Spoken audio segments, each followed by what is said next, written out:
So from making pizzas, cleaning cinemas, to being one of the country's leading entrepreneurs and philanthropists, as former CEO of Swisse, you're a brand visionary who revolutionised the vitamin and supplement industry. Now, as current chairman of Lightwarriors, welcome to the Hidden Philanthropist, Radek Sali. Oh, thanks for having me.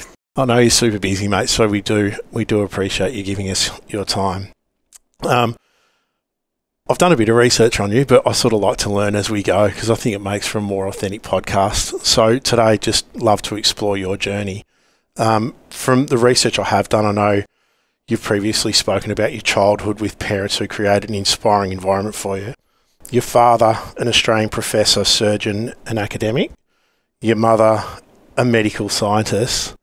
Pretty heavy-hitting household to grow up in. Tell me about what it was like growing up in the Sali household. There was never a dull day. I like to kind of refer to my childhood as a bit of a pandemic because every day we talked about health. So having two parents with a health background and fascinated by nutrition and the role of the mind and its cause of chronic disease was an amazing upbringing and enabled me to go along and do things like Japanese ink brush painting on Saturdays, a bit of yoga, creative dance until my friends started laughing at me, which happened at around 12. But yeah, it was amazing to be introduced to all of these kind of philosophies that now make a whole lot of sense in keeping us well in this chaotic world. I'm not going to name drop any names today, but it was actually one of your mates that referred me to you. I can't imagine him doing creative dance, I've got to say. He probably looked like he did some creative dancing, when he got a bit older on the dance floor. But yeah, I suppose we all ended up there in some way, fashion. So I guess as we explore the journey moving forward, and I'd love to keep talking about your childhood, but I mean, with that sort of influence on you, it's no surprise that we're going to learn that you had such incredible success in the health path that you ultimately took. Was your career shaped and formed or influenced early days by your parents? Or was it just simply an environment that you... Yeah, it definitely was. I saw my dad get a really hard time of talking about diet causing disease. I was born in the 70s. He started his research in the 70s. And, he was doing other research too on meditation and its support for chronically diseased patients and kind of dealing with cancer and all sorts of, health issues that cause a whole lot of mental stress. So, growing up with that background, but also the frustration my father had, and him coming home and saying, no one respects this. I'll never forget the story of him walking around with a group of surgeons and, they're talking about each patient and sharing ideas on how they would treat someone with a heart attack and so forth. And Dad would talk about, let's look at this person's disease and diet, I should say. And they would laugh and say, surely a little bit of wheat wouldn't help this fellow. And how things have changed. Diet, we know, is a big factor in the cause of disease. And it took 20 years for Dad's research to be published in British Medical Journal and JAMA. And so they were frustrating 20 years, and that was the background that I grew up against. So for me, it was about taking those learnings as a professor, so a great lecturer, a mother that read blood for my father's patients and kind of the nutrition that they had, and suggesting how they could be as healthy as possible to deal with whatever chronic disease that they might be facing. And so, so we would cook very healthily all the time, and Dad would talk of his frustration, but also educate us a lot, being a professor and a lecturer. And so, as I said, there wasn't a day that wouldn't go by where we wouldn't have a health lecture. So I was pretty well versed back in the day without having to pay for a course to do so. And clearly now being one of the country's leading entrepreneurs and an incredibly intelligent person, but as a young kid at school, were you an academic or was it something that... think I think I was focused on another way. So I just saw that, if I was to be a doctor, I'd go through the same anguish as my father. And so, as an entrepreneur, you're always kind of looking for a better way of getting there, an easier way, a faster way, a more ingenious way that kind of breaks the system. And so, I had capability, and when I focused on things, I'd do extraordinarily well. But when I didn't, I'd get by and do enough to do what I needed to do and get into what I wanted to get into, but also have a really good time with friends and the rest. And as you progress through school, academic or type of academic in the classroom, but obviously an entrepreneur. Did you, down the track you ended up, and we're going to talk about your career with Swisse, but between then and when you finished school, there was quite a different couple of chapters in your book of life in that time, wasn't it? It wasn't leaving school and straight into a successful career. There, no. Like I said, pizza making. Yeah. You had a career with the cinema industry in Australia. Yeah. What did that look like? Yeah, so I always had a part-time job from about 12 years old. So doing a paper round, or then I'd work at the local delicatessen, doing cleaning, cleaning the machinery. I remember applying for a gig at McDonald's, quite regularly, but and I'd ask my mate, why can't I get an interview, and who worked there, and my mate would say it's because I can't say your name.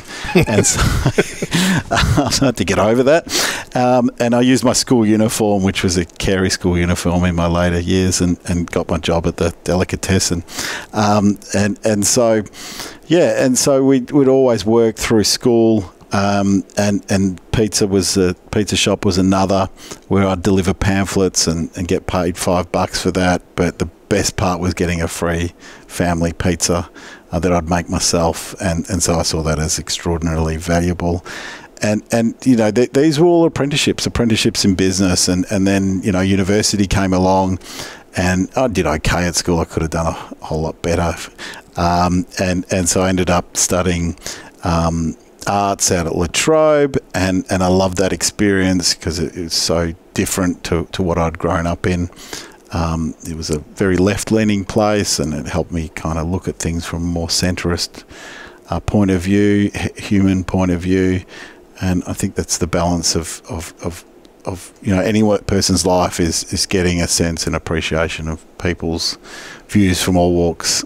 And so I ended up out there, and I was paying for the degree, and I was doing a bit of law and a bit of cinema, with the plan of transitioning to law, and that didn't happen because I got really excited about cinema, and what cooler place to work but in the cinema because of new movies every week, and it being what it is, and so I got a job with Village Roadshow, and quickly I realised I was being paid to do a university course, which is practical business, learning how to work with your mates, manage them, and then grow a business as well, and the basics and fundamentals of it. So that was the best apprenticeship for me, and realising that early was extraordinarily powerful, and got me ahead and saw me, managing cinemas, $30-odd million businesses, as a 20-year-old, 21-year-old, which is an extraordinary blessing for my career. I would imagine with limited opportunity in regional Victoria back then, living in Shepparton, there was a move to Melbourne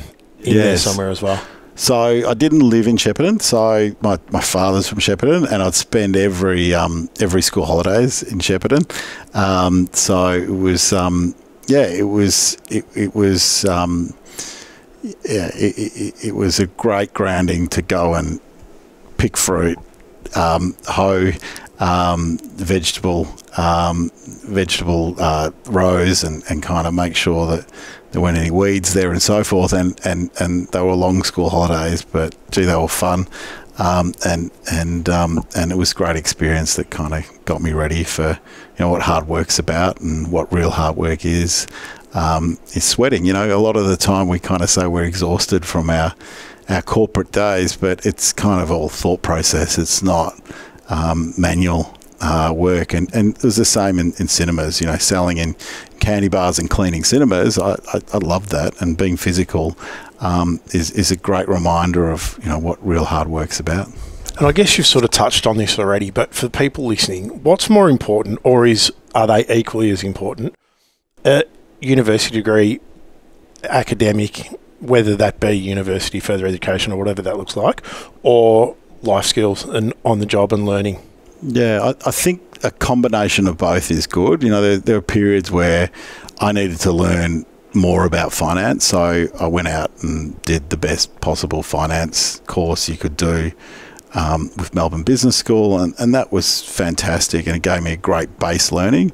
But the practicality of working, but it being conscious when you work, asking questions, choosing to do things that people don't really want to do, so you learn about them, choosing to manage people and that are your friends, and walking that line of being a friend at work as well as a friend outside of work, and learning to create respect amongst your friendship base for what you do, and that's your craft, and that's kind of the boundaries of your relationship, is the acceptance of that, and sort of getting comfortable with that was fantastic training for me early on. That's made me very, very happy in the people domain, very happy to talk to people about what's going well and what could be a bit of a challenge, and then also seeking feedback from people and understanding how I can improve. So you touched on selling candy bars and cleaning cinemas, but it sort of didn't finish there, did it? I mean, you rose up the ranks pretty aggressively in the cinema industry. Where did you get to, and why did you move on? Yeah, I think for a period I was lucky enough to open every cinema in Melbourne: Jam Factory, Crown, Knox, Century City, Fountain Gate. Like the list went on, and I also got to work interstate. And then I ended up in the Czech Republic. Mum's Czech, and I was 23 years old, and I could speak Czech, so who better a person to send me over and open cinemas over there. And so we did that from scratch. I would help out in Germany, Switzerland, and I got to work in the UK too, opening cinemas there. And it was just an extraordinary experience to go and set up these big businesses at a time when cinema was really thriving, and do that at the age I was. So I'm forever thankful for Village for enabling those opportunities. But you know, I didn't let them down. I worked every day. You know, there were periods where I'd work 60 to 120 days. I'm not proud of that, but definitely got the job done, and would make sure that I was learning as much as I could, and I just loved it. It was, you know, I was passionate about it, and I really thrived with the challenges that it provided for me. You hit a bit of a ceiling there, though, corporate ceiling in terms of further promotion. Yeah, definitely. There was no way I was going to become CEO of that business. I was 27, 28. That had a 30-year-old CEO who had done really well, but the kind of growth of the organisation had got away from him. And so that didn't work out for them, so they weren't going to go young again. And they brought in an older person from a toilet paper manufacturing background, and he was very financially focused, and which was probably needed for the biz as it was facing some headwinds. And, you know, these are signals you got to look out for, and you kind of see that perhaps, you know, 10 years in the one industry is going to be career limiting, and I needed to show that I could move to other industries and be successful. So I started looking sideways. So with all this international travel, it was never really a blockage to be overseas and find yourself in somewhere like China looking for a new opportunity? Yeah, so interestingly, we did go to China with a close friend of the family's to kind of assess opportunities, and we went to Guangzhou, where we looked to open ice cream stores, and all sorts of other importing opportunities. They kind of never came about, but they were wonderful trips in just understanding what else was out there outside of the one world I'd been in for 10 years at Village. And so they were great learnings. And you know, it's funny how the universe works. Eventually, the company that bought Swisse, which is Biostorm, or now H&H Group, they were based out of Guangzhou. So I'd been to Guangzhou when we went back there many years later to start talking about partnership with the eventual buyer of Swisse. And how did the actual Swisse deal come about? You're in China, you're in Guangzhou, you're looking at deals, looking at opportunities. You've arrived at Swisse. How did that come about? Yeah, so that Swisse deal happened, started to happen. Well, the first time we met Biostime would have been 2012, and that would have been and I started at Swisse in 2005. So that was 7 years later. What was your role initially at Swisse? I started as an operations manager, yep. And that was the first 12 months. Then I became general manager, and then after 2.5 odd years, I was CEO. So it was great transitioning from an operations role with Village Roadshow into an operations role in another industry. We'd talked many times about working together, but for me, the role wasn't quite large enough in scope, and I started there, and it was quickly understood it would be a transition plan for me to kind of take the business to the next stage. It had grown to $13 million and had a great team. And I see those first kind of steps, that first $10 million of trade is probably the most difficult. And so there's a great base of biz, and they had, most importantly, two shareholders who were very culture focused and very focused on kind of the responsibility of creating a great workplace so people can thrive in that environment. So that was so exciting. I'd come from a very results-focused organisation, a good culture from the product point of view, and people being really excited by that. But it was a hospitality organisation that had a lot of people going in and out of the business. So it was quite difficult because your busiest times are Friday, Saturday nights. So it's quite challenging to create a culture for that was entirely focused on work-life balance, because I'd be finishing at 3 a.m. and counting the cash registers and so forth. So you kind of I hadn't been introduced to that, and I wish it probably would have helped me intuitively. I'd always make sure we had as I said, great management principles, and we work with great people, but that kind of next level of what culture can really do for an organisation, I got shown at Swisse in those early days. Yeah, that's my question. I was about to say, moving forward to where you're at now, I mean, you're massive on culture, on team culture and stability and in how you go about it. So you learnt those management principles at Swisse. Yeah, so you definitely intuitively feel them, but the structure and the opportunity around language and what it can do for an organisation, so positive language. I really liken the whole, everyone's kind of been to a personal trainer at one stage of their life, or being coached by someone in sport or music, and if your coach says to you in the first 1 minute of whatever you're trying to do, you're no good, and you're not going to get it done, you're not going to be too enthused about excelling in whatever you're trying to do. And if you think about workplaces, that's the language modality we choose, is this kind of negative state, or we choose to say really nothing. Yep. We don't really encourage each other to give more and say that it's okay, so they can step up and feel right and deliver. So that kind of understanding was there, but the coherence around focusing on the importance of language really was accentuated by the value system that was already in place at Swisse, that we enhanced and enabled that it grew with the organisation. So you mentioned what you'd learned at Swisse, but you arrived at a company that was probably performing at the peak of where it was going to perform without being taken to the next level by someone like you. So, I mean, you learnt something from there, but obviously they learned a hell of a lot from you. What was it that you took to Swisse that took them from a $13-14 million in sales to ultimately being the company that it was? I think it was getting out of having one person having to be across every decision made in the organisation, and believing in the culture and the value standards that were in place, and enabling people to have buy-in on what that looked like, and it to develop as much as a business plan did. And so I brought big business system and process in place with a human angle to it, with this focus, which was enhancing what was already there.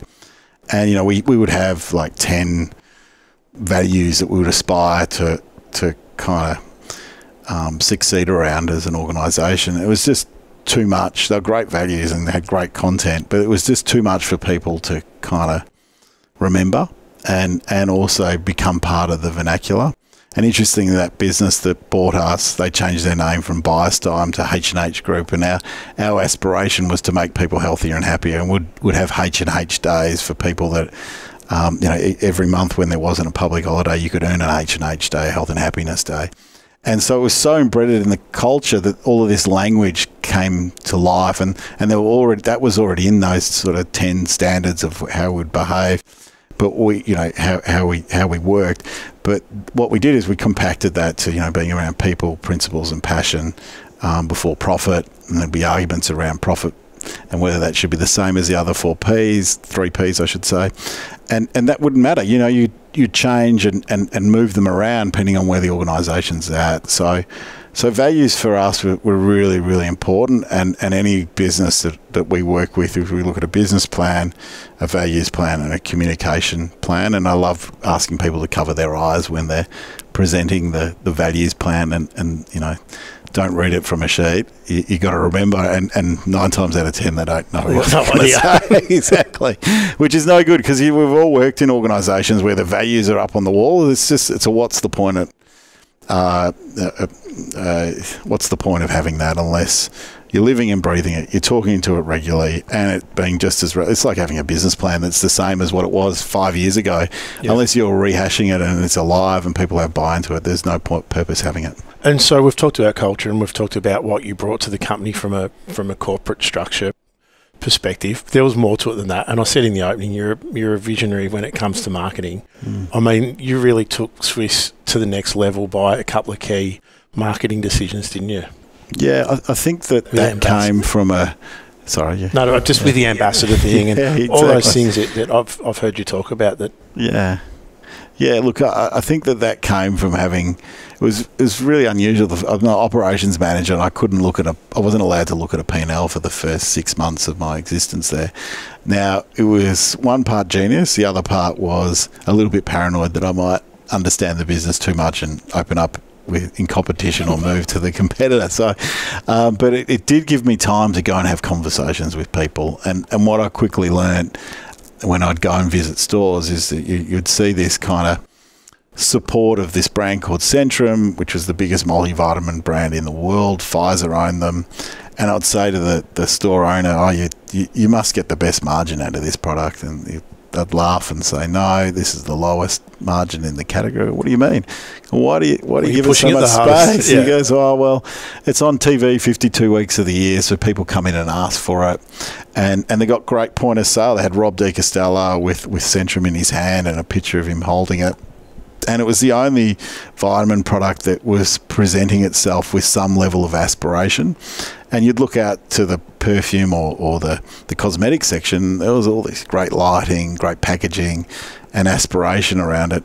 And the vitamin section, aside from Centrum, we're all calling out UTIs or, which are urinary tract infections, or IBS, irritable bowel syndrome, and it's not really barbecue conversation, and so there wasn't a level of aspiration around supplements. So we just took that idea and went, we can't afford 52 weeks of a year on TV. We knew we had the cricket team taking our product. Ricky Ponting he was the best batsman in the world then and captain of our team that were top of their game.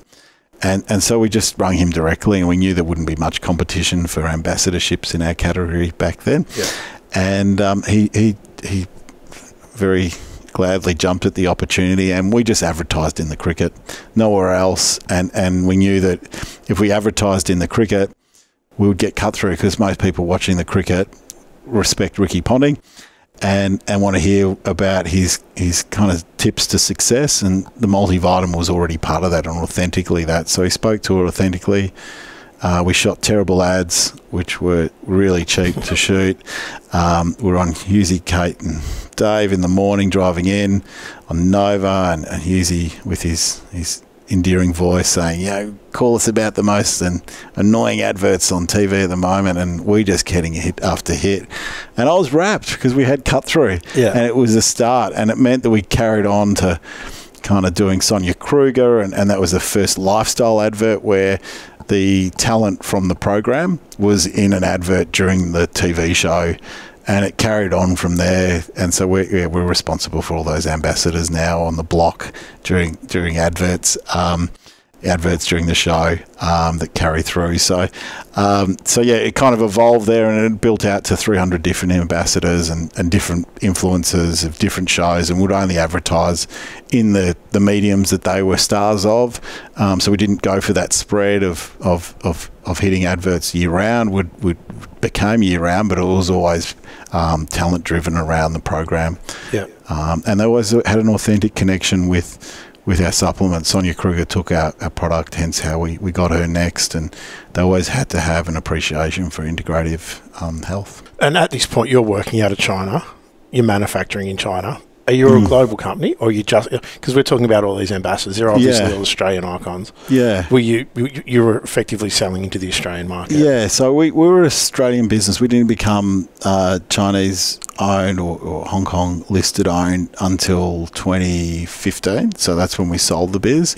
But the manufacturing was all done here in Australia, and the Chinese partner that bought us in the end were the biggest infant formula brand in China, but they would manufacture in France. So they were right into understanding that you need to manufacture the product to as premium a standard as possible, and generally places like Australia, Switzerland, we ended up manufacturing in to hold the Swiss brand. In a lot of territories, we needed to manufacture in Switzerland, hence to be called Swisse, which was always weird because I'd present about Swiss and I'd have an Australian accent. Did anyone ever ask what the connection to Switzerland was? Well, I think it's just an aspiration for being premium, and you can't really manufacture a discount-driven product from Switzerland. And so it was called that early on, and it stuck. And it was great because it always made us think global in kind of the assets we'd align ourselves with, and it meant that we focused on being bigger than just Australia, and that happened in the end. We became the biggest in China, and hence why it made sense for us to exit when we did. A lot of our raw materials in the industry are made in China. Things like the vitamin C and vitamin B you can only buy from China, synthesized versions. Yeah, and I'll talk to you about that with a new brand that you're running further on in the podcast. But at the time, still when you were at Swisse, did you know the sale was coming? Like, was it a matter of that once again in your career you'd reached the point where you knew you'd got to where you wanted to get to, or was it just an opportunity? Look, I wanted to stay the whole journey, and I couldn't think of life beyond Swisse. From about 2005 to about 2012, when I started to feel the business getting a whole lot more demanding of me as a CEO, and I would have to travel a lot. I was traveling 3 weeks of every month on a plane, and also I'd walk the floor of our organisation. Just too many people worked with us for me to know everyone's names and their stories. So I just felt like it was getting to a point where it was beyond me as a CEO. My partners wanted to sell, and I was like, no, we should hold on. And thankfully we did hold on for as long as we did, because we got the outcome we got. But yeah, it was probably what was it in there, 2012 to 4 year sale process that happened in the end. So it took us a long time to get to the right sale outcome. Can we talk about the difference in the sale outcome between had you have sold when they wanted to sell compared to you holding on and strategizing the exit? Yeah, I was a bit bonkers. I always thought it was worth as much as Blackmore's, and they were listed, and I think they just recently sold for $1.9 billion. So we sold in the end for $1.8 billion. But they were listed and had a valuation of $300 million around that time. And I'd always point to that as that's what we should be selling for, and that scared off a lot of buyers. But the reality of what we got offered in the end was, they were a mixture of different deals, but I suppose the one that was the biggest juxtaposition was $100 million with $70 million debt. We would have got $30 million out 9 months before we sold for the eventual 1.8 in total, 1.67 the first tranche, and then the last tranche valued us at $2 billion. So as a blended result, it was 1.8, and so that 9 months before, when you're offered that amount, and I had $15 million worth of debt against the shares I'd bought into the organisation, and 15% of the 30 mil left over would leave me bankrupt and probably without a job as well. Yeah. So it was a pretty hairy time. I've heard that, and I've read that. I've read multiple articles in the Financial Review and other, printed press about that timing, and, you could have very easily made nothing, and instead you went on to have I would assume a record-breaking sale at the time for that industry. It's still one of the largest private sales of all time in Australia, and I think it was the largest at the time. So you've gone on to do some amazingly impressive things, which we're going to get to. But just to touch on before we move on, you obviously were a very well-respected CEO who created a positive working culture, twice winning the best place to work in Australia in 2015, 2016. What was your inspiration for it, and what does it take to be a positive leader in your eyes? I think we're at a really interesting time from the point of view of democracy and capitalism working together. And I think we need to understand that we have a responsibility as business leaders that 4 out of 5 of us work in businesses, 1 out of 5 work in government. Yeah. So we hold the power in the intention of our society, and so we need to make sure that we create inspiring places for people to come and work in whatever they're doing, and trying to find that blend of purpose in how people go about doing their work. And so that has struck me for a long time, and if we don't protect this kind of structure we've got and enhance it and make it better, the alternative is a dictatorship with capitalism, which I don't know. I feel pretty happy with how we're going. Yes, there's room for improvement. So we all need to do our bit. We need to get out there and create inspiration for the people that work with us, so they feel inspired, happier, and if everyone's happier at work during their the most of their waking hours, they're going to be much happier in society, and we'll have a better society as a result of that. So, and expanding on that, I was actually going to ask you exactly that, conscious capitalism. How important is it? You've touched on what it is, but moving forward, is it the way of the future? Are enough people, or is enough senior management, CEOs, companies, corporations getting on board that are pushing in that direction, do you think? I think the change is happening, and people are demanding that. And so, with the labour environment as tight as it is, they're looking for organisations that exist beyond just profit. And there's many great examples of the fact that if we just have a profit-focused organisation, things aren't going to go well. And organisations that blend purpose and values and culture around profit as well are doing better. They thrive and they deliver better returns. People are happier. It makes so much more sense. I 100% think that they are delivering better societal outcomes as a result of that. That would be a really interesting research piece to do that, to proof up this. But that is happening, and the change is occurring, and I see that. I sit down with large ASX CEOs, chairmen in groups like the B team, where we talk about Plan A not working, and we need to shift to a share value model that's not just focused on profits. And those conversations would never have happened, back in 2005 when I started my journey at Swisse, or even in the early 2010s, where it's a very normal, open conversation that we are seeing this change in our lifetime. Do you think COVID had a big role in this as well, in terms of opening up conversation about workers and what workers want to return back to, and workers experiencing a different shift in, work environment, working from home, having more balance, things like that? Like, it's created a huge amount of work change in workplaces that we've seen. But do you think on a bigger scale, COVID has had a positive impact in changing work culture? I think COVID gave us an opportunity to stop, reflect, and work out what's really important in life. And whilst we probably were planning for a whole lot of things to happen over our lifetime, COVID sped things up. It meant that our time was more precious and we were more aware of what we wanted out of life because things stopped. And we had that moment of kind of being focused on the present and what's important now rather than what was going to be important in 10, 20 years' time. So people came out of that after that period of contemplation going, well, I actually want to move forward those things that I want in 10 years to now.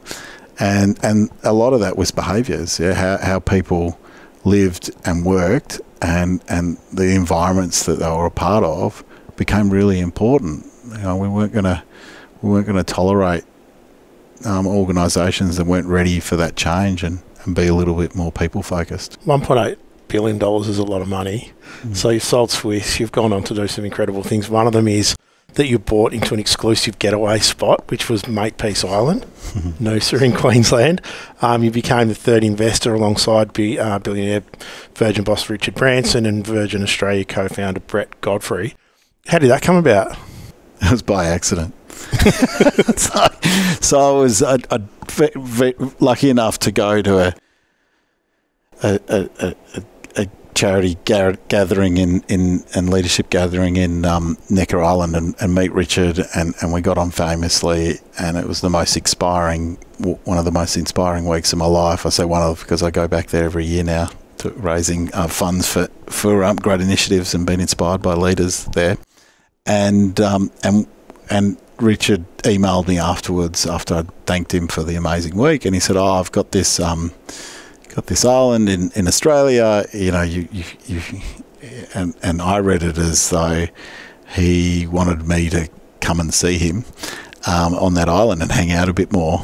And then I wrote back to that email that, yes, I'm in, look forward to seeing you.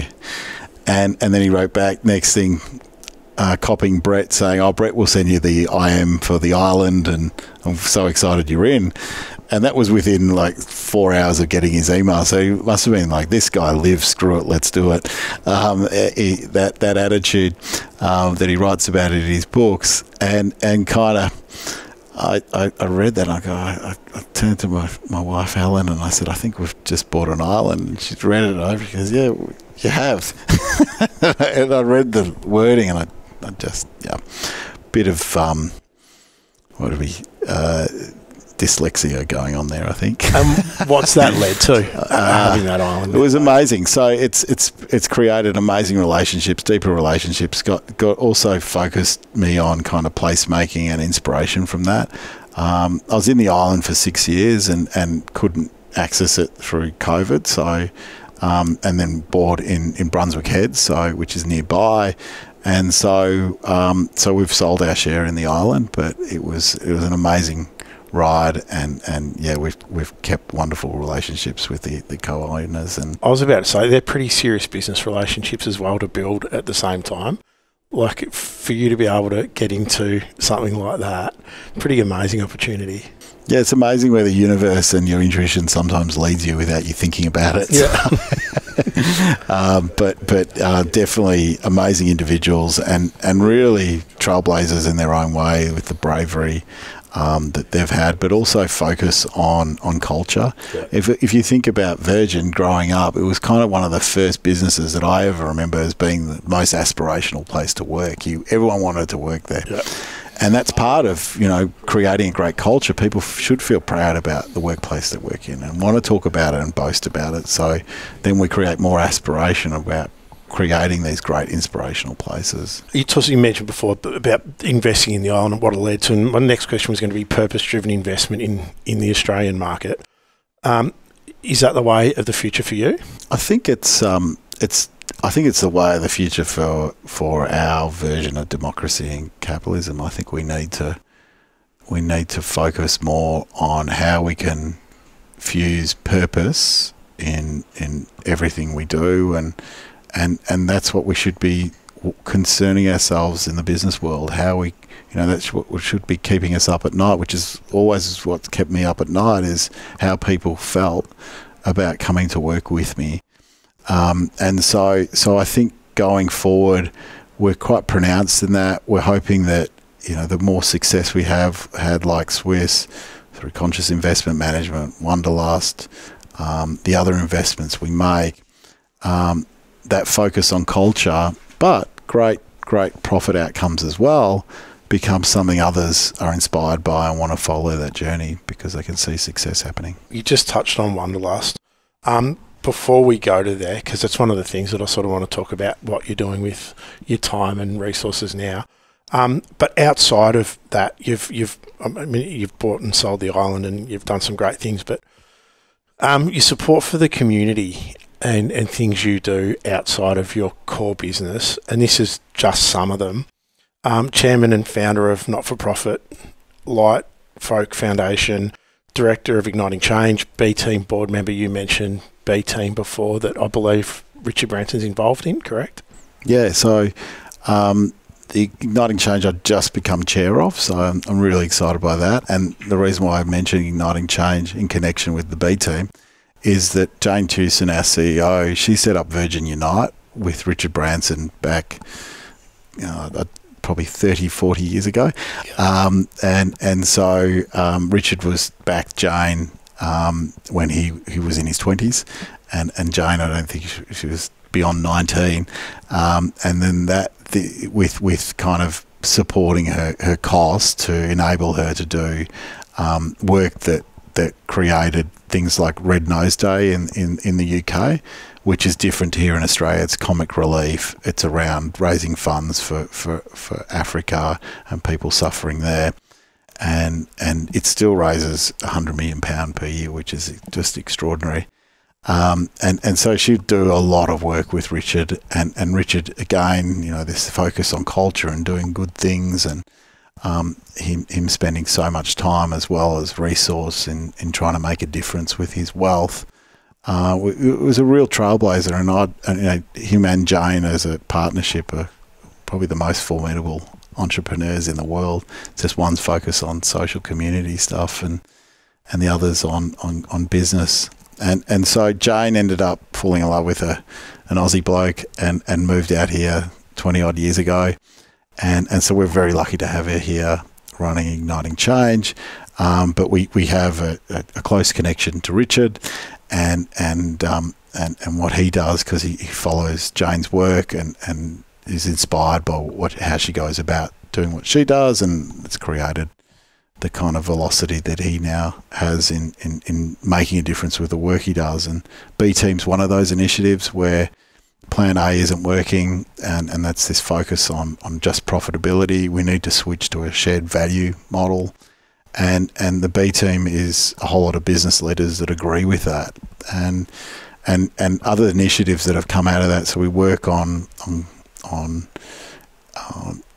ideas or great challenges that businesses are facing, and then how we pool our resources to solve those issues. So one of those is the Climate Leaders Coalition, where we now have represented over 30% of Australia's total emissions.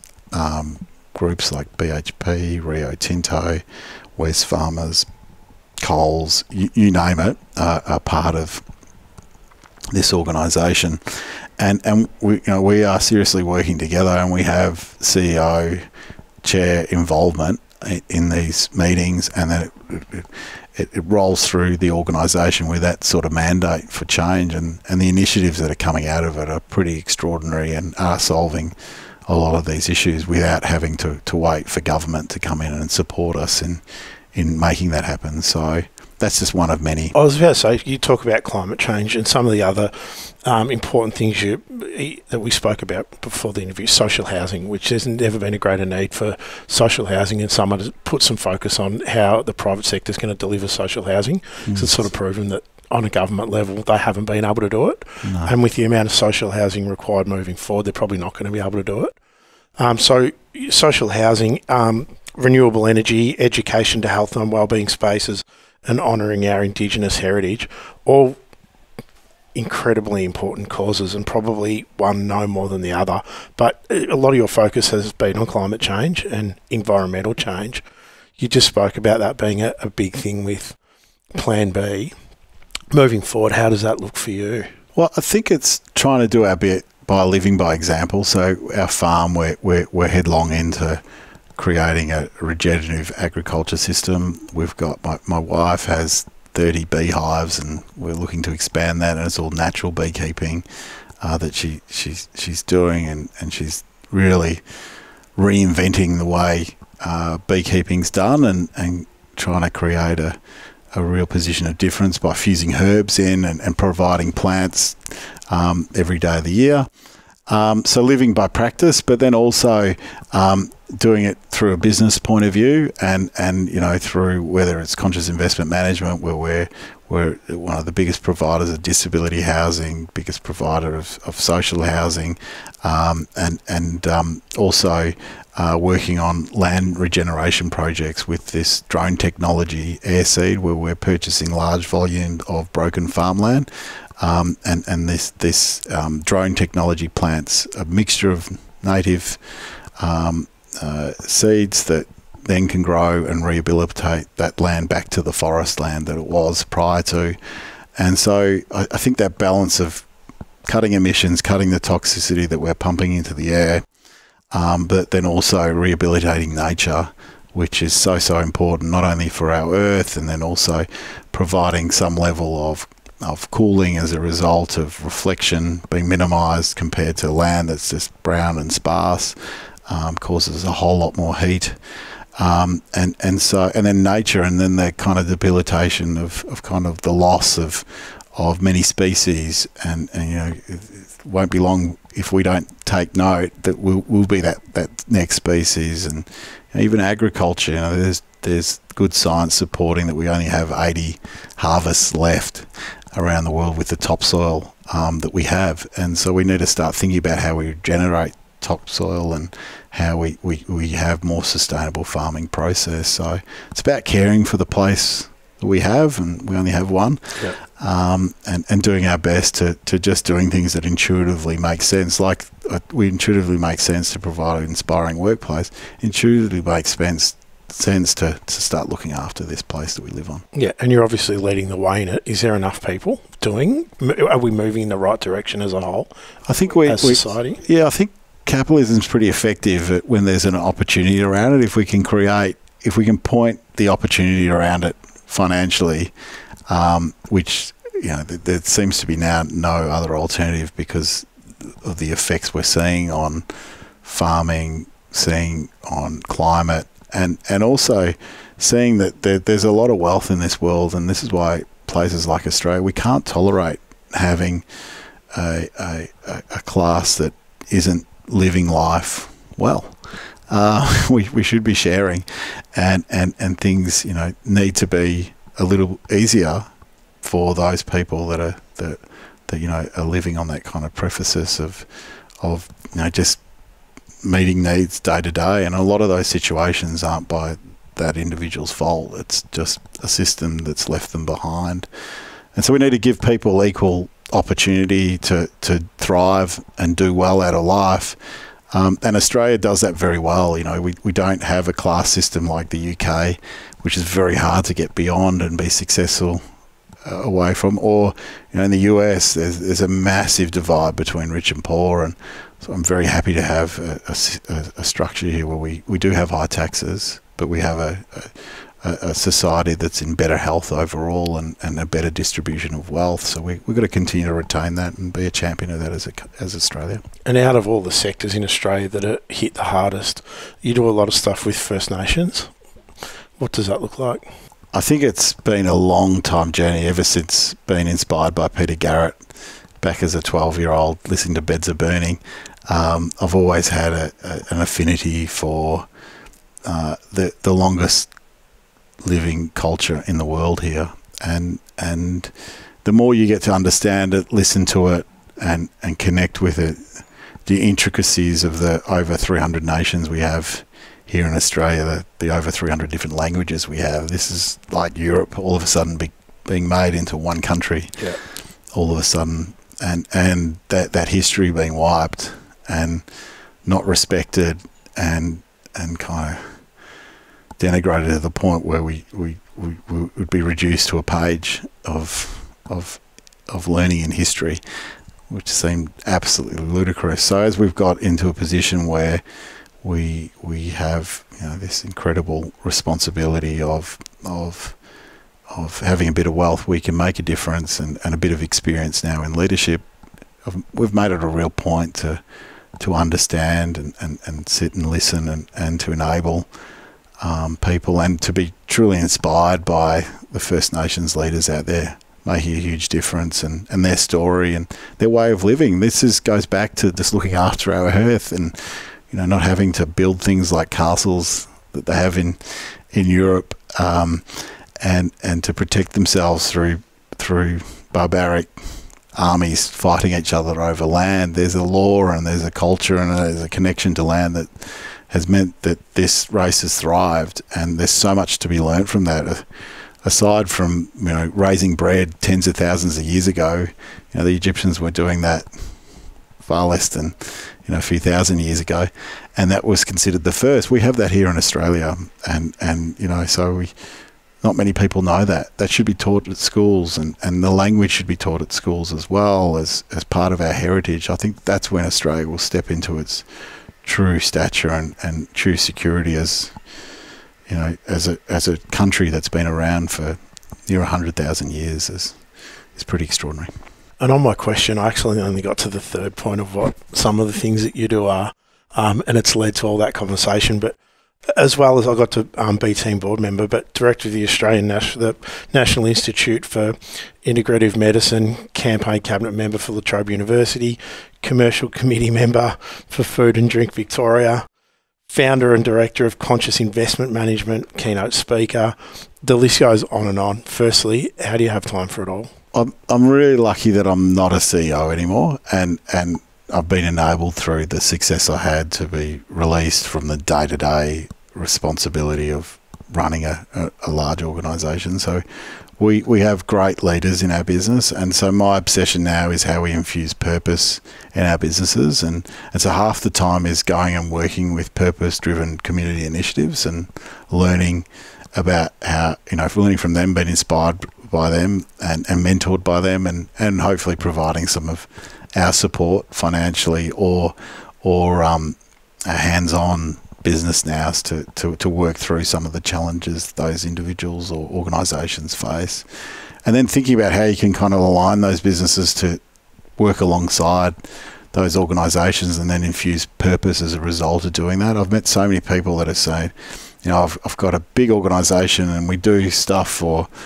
I don't know, medical research and cancer council, and we've got a money box, and then we donate, we match the funds that we raise in that money box on each stand where we sell coffee from or whatever, and our team doesn't care about it, and the issue is that it's one thing giving money, it's the other thing is getting involved and using your time, your services. So enabling our businesses to do that, making commitments as well, in providing time, structure, and then also committing equity too from those organisations to these great causes has infused real purpose in our team and real connection to the community work we do, and that's a win-win scenario for everyone involved. You spoke about before how impressive Richard and Jane were, and you just spoke in that conversation before about, you know, mentors, mentorship.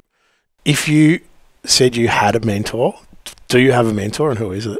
Yeah, I think that there've been many different mentors along the way. My 4.5-year-old, one of my best mentors. She teaches me patience, and also just staying human and being childlike. I think we have mentors in our life in all shapes and form, whether they're the same age as you, younger than you, or older than you. I go to various individuals and people about various issues that I feel that they might be specialists in their fields, and I always make sure that I just have very honest conversations and conversations that help that individual help me better understand how I can get about dealing with an issue or a challenge. We don't like to say problem. Yeah. So I guess we spoke about all the things that you do and how you do it in time.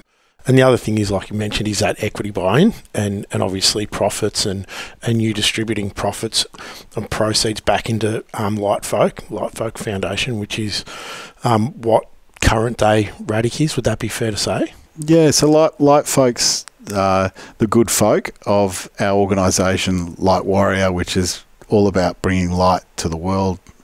My wife said to me that I was her Lightwarrior when she said she'd fallen in love with me. And so I thought that was a cool name, so we stuck with that, and that's what we call that investment group. And so the Warriors are out there providing for the good folk, and we're trying to bring light to the world through our initiatives. And so Lightfolk Foundation is about doing exactly that. It's about giving back to community. I mean, we do simple things like a bush kindy every week at our farm, where schools can where families can go along and get back in touch with nature and community, and we provide that at zero cost. And so as small as that through to larger scale initiatives where we're giving funds, but also highly involved in business planning, mentoring, and support of an organisation's journey that's doing amazing things. One of our favourite stories is a group called Spinifex Gum. A good friend of mine, the lead singer of the Cat Empire. He played at my 40th, which was just amazing of him to do that with the Cat Empire. So it was a great party, and we got on afterwards. And he's a Hawthorn man, Felix, and so we talked about Hawthorn Footy Club and the world and how we can improve it. And he told me about this initiative where he was working with First Nation girls in Cairns, and it created this choir, and they're all teenage young girls that are coming together to sing, and music is a beautifully moving thing, and these girls feel so empowered as a result of this singing, and the songs that they sing are so brave. They're about commentary around the world today, but also forgiveness and connection to land that's so inspiring. And so I've cried so many times watching them, and we've supported their journey from now 2015, I think it was, or 2016, through to every year that the last 2 years they've been at Blues Fest. They've come and stayed at our house. The 30 odd people, the girls would sing for us, which is just so moving, and to see them really own the stage like they did at Blues Fest was probably one of the most rewarding initiatives that we've been involved with. The premise of Lightwarriors is igniting change, and the program based on meet the people, feel the issues. You have sessions here. You've spoken about keeping the charity small in terms of numbers so that you can control it, have direct impact. One of the questions I was actually going to ask was the Spinifex Gum, but you've just you beat me to it. I guess to extrapolate on that, what you've just spoken about is that one of your great commitments through Lightwarriors is your commitment to the First Nations people. It's a massive movement currently in Australia. What's it mean to you outside of, we've just cherry-picked a couple of things that you've done. Again, is it moving in the right direction?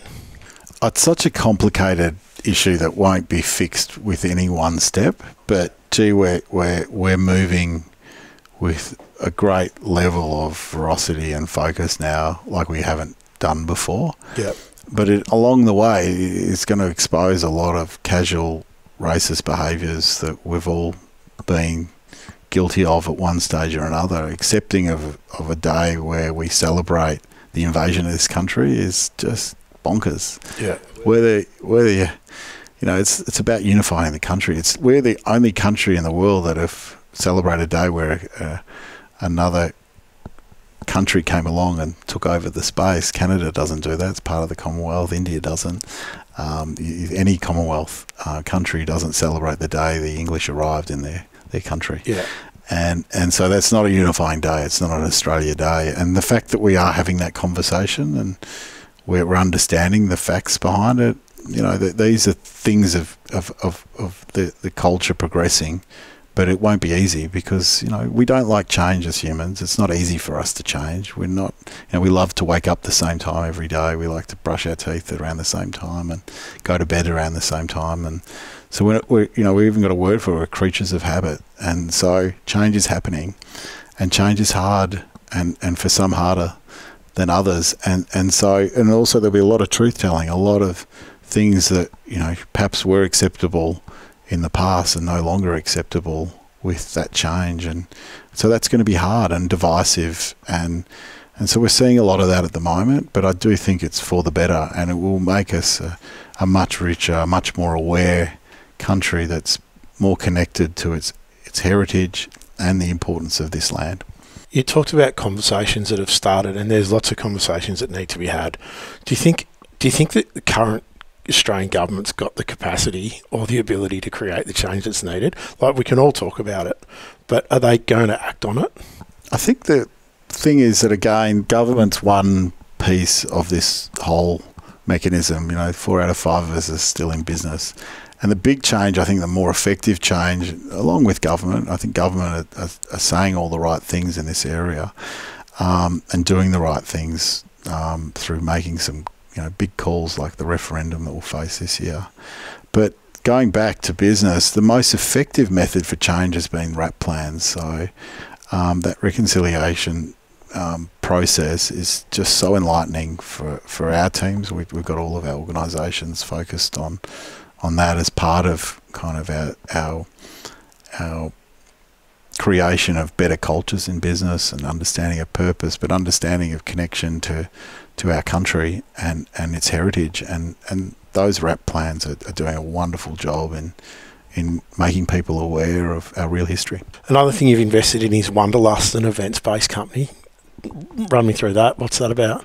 Wanderlust is my great passion. I spend a whole lot of time on that. That's kind of my second highest amount of time that I spend time on after community.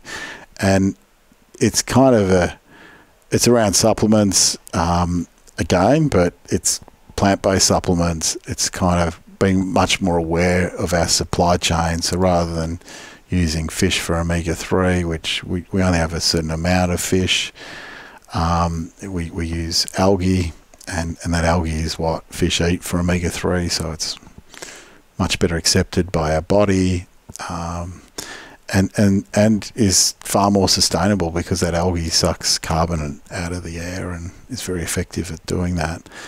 And that's just one example of many. So it's plant-based herbs, and herbs have been around for thousands of years. And Wanderlust is a yoga events business that was the biggest yoga festival in the world prior to COVID. Had 60 shows around the world.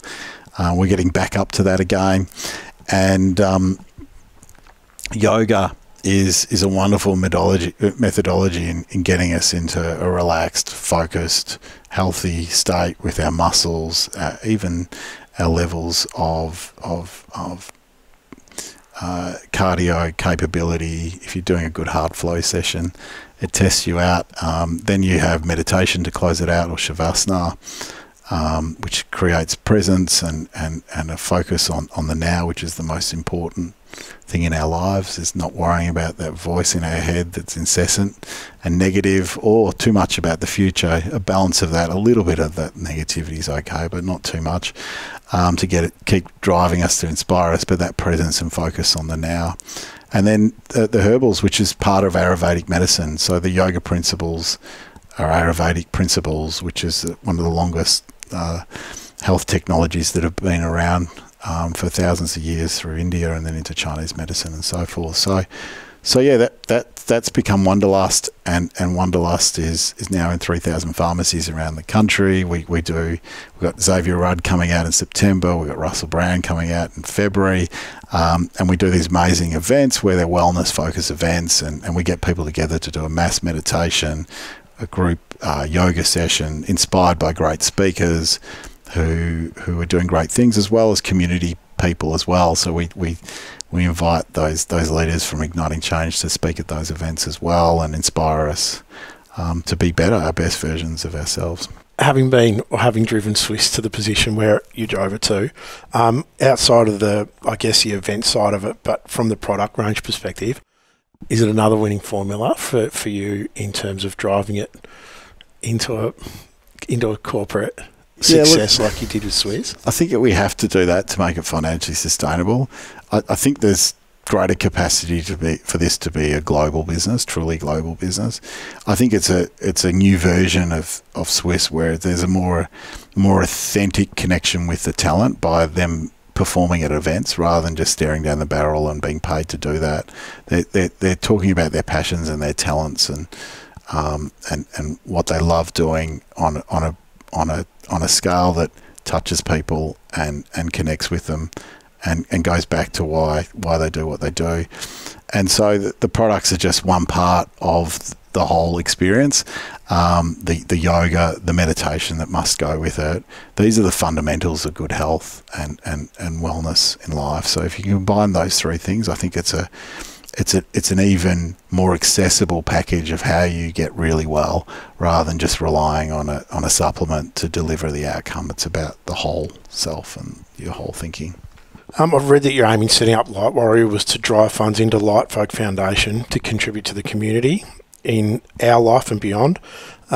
Even out of this conversation today, I mean, it's obvious that philanthropy and giving back is incredibly important to you. I can see what you're doing on a corporate level, and I can see the things that you're doing. And I guess the number one question for me on a personal level is why? Why is it so important to you to be giving back at the level you are? I mean, there's some people that do some pretty amazing things. It'd be fair to say you've taken it to the next level. Yeah, I just see it as a responsibility. I had an amazing result out of Swisse, and so the least I can do is to repay the society I've grown up in and thrived in with my time and focus on how we improve it. And so for me, it's just such a natural progression. I'd feel horrible if I didn't do what I do. It keeps me purpose focused. It keeps me inspired in seeing these stories play out like they do. They don't always go to plan, and that's part of life. But that kind of, if we can really create success through this kind of next stage, I think it has a real opportunity to inspire many others to do similar things. Mate, you're doing amazing things. We've talked about the past, the present. Final question, what's the future look like for Radek Sali? More of being present. More of being focused on kind of the now and letting the future play out the way you can influence it to an extent by doing as much as you can to make it as close to your aspirations. But I probably have only realised in the last kind of 3 years that even though I practice meditation and have done regularly since 2013. So that's over 10 years where I meditate at least 20 minutes a day, where I stop and gather my thoughts and kind of try and be as present as I can be. Most days I do it twice a day. I only really, and I could hear these voices and the kind of distraction that goes on that we're all aware of whenever we're kind of living our day to day. But I only got really aware of this this incessant voice that gives me a hard time and a harder time than probably anyone else gives me in life. And if I had that voice in my life, I wouldn't tolerate it. Yeah. And so being aware of that has really helped me, but also now looking back on how much extra stress it's created for me, it hasn't been healthy. So I think more focus on getting comfortable with, myself and what I'm achieving and not being so hard on myself. Mate, you are the ultimate hidden philanthropist, and by that I mean there's been so much media spotlight and hype around Swisse. You sell out figures, money, selling property, buying property, and yeah, sure, you're a success, but talking to you today, obviously as a member of our society and at the level you give back, you're so much more successful. So thank you for everything you do, and I hope that the listeners do a bit of deeper digging and realise, what real success is and the incredible things that you're doing. On behalf of everyone, thank you, mate. Thank you. I really appreciate your time and everything you're doing. Thanks, mate.